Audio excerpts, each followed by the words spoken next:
जय श्री कृष्ण। दोस्तों, भागवत गीता में लिखा है, जीवन में अपने पथ से भटकने वाला व्यक्ति कभी भी परमात्मा की प्राप्ति नहीं कर सकता, फिर चाहे वह कितना भी कुछ क्यों न कर ले। एक गांव में एक गरीब साधु रहते थे। वो भगवान कृष्ण के बहुत बड़े भक्त थे।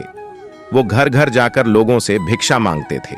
लोग उन्हें पैसे या फिर भोजन देते थे और साधु उन्हें आशीर्वाद देते थे। भगवान कृष्ण ने एक दिन उनकी परीक्षा लेने का निर्णय लिया और एक दिन साधु नदी के किनारे से जा रहे थे। स्विंगल उन्हें सोने के सिक्कों से भरी एक पोटली मिली। वो बहुत ही खुश हुए और पोटली अपने पास ही रखने का निर्णय लिया।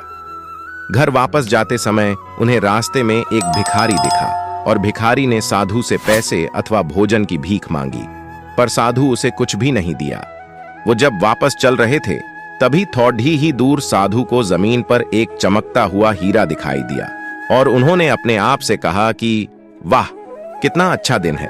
पहले ये सोने का सिक्का और अब ये हीरा मिला है। साधु जैसे ही वह हीरा लेने के लिए नीचे झुके, एक चोर ने आकर उन पर छलांग लगाई और सोने के सिक्कों से भरी हुई पोटली खींचकर वहां से भाग गया। असल में वो हीरा सिर्फ एक कांच का टुकड़ा था जो चोर ने जानबूझकर साधु को वहां फंसाने के लिए वहां रखा था। साधु बहुत ही दुखी हो गए।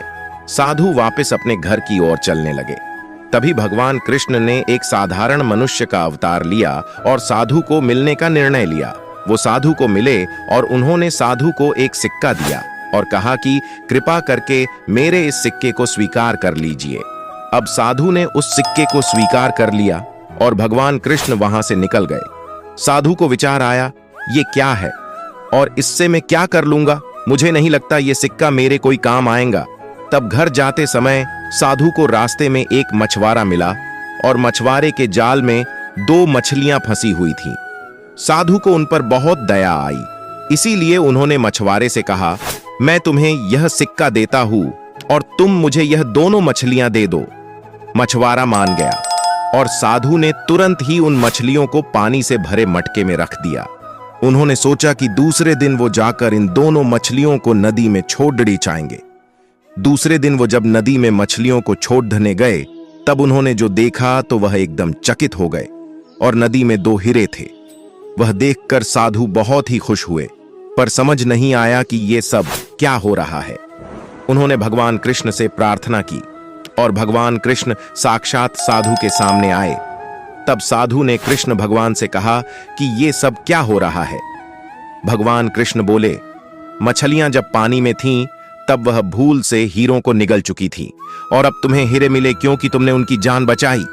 तभी साधु के आंख में पानी आया और उन्होंने भगवान कृष्ण को धन्यवाद कहा। तभी भगवान कृष्ण बोले, तुम्हें सोने से भरी हुई पोटली मिली, पर फिर भी तुमने उस भिखारी की मदद ही नहीं की है। तुम्हारे उस हीरे के लालच में तुमने उस सोने के सिक्कों को भी खो दिया। हमेशा दूसरों की मदद करनी चाहिए और कभी भी लालच नहीं रखना चाहिए। तभी साधु ने भगवान कृष्ण को वचन दिया कि वह हमेशा दूसरों की मदद करेंगे और कभी भी लालची नहीं बनेंगे। हमें अपने जीवन में लालच कभी नहीं करनी चाहिए और लालच ही हमारे जीवन के दुखों का कारण होती है और भगवान ने हमें जो कुछ भी दिया है हमें उसमें ही समाधानी रहना सीखना चाहिए। दोस्तों, यह मेरी कहानी कैसी लगी कृपया अपना विचार व्यक्त जरूर करें।